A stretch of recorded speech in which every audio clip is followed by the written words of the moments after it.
या बातमीचे प्रायोजक आहे डॉक्टर योगेश राठोड यांचे Aadhar critical care hospital, Vijapur road, Solapur. सोलापुरातील प्रसिद्ध न्यूरोफिजिशियन डॉक्टर शिरीष वळसंगकर यांच्या आत्महत्येप्रकरणी मोठी बातमी समोर आली आहे। डॉक्टर वळसंगकर यांना आत्महत्येला प्रवृत्त केल्याप्रकरणी एका महिलेविरोधात गुन्हा दाखल करण्यात आला आहे। वळसंगकर यांच्या हॉस्पिटलमध्ये प्रशासकीय अधिकारी म्हणून काम करणाऱ्या मनीषा मुसळे माने हिच्या विरोधात गुन्हा दाखल करण्यात आला आहे।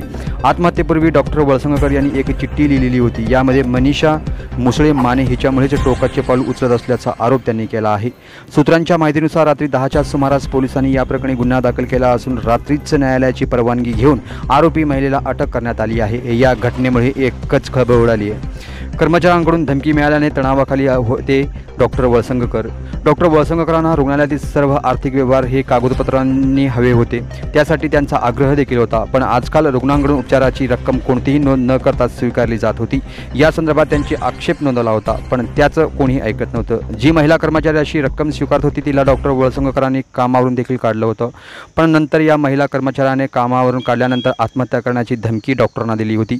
तिच्या धमकीवरून डॉक्टरांना पोलिसात तक्रार दाखल करण्याचा सल्ला दिला होता, मात्र डॉक्टरांना ते मान्य नव्हतं। या प्रकरणामुळे देखील डॉक्टर तणावाखाली गेल्याचे आणि त्याचं असं टोकाचं पाऊल उचलल्याची चर्चा सध्या जोर धरू लागली आहे।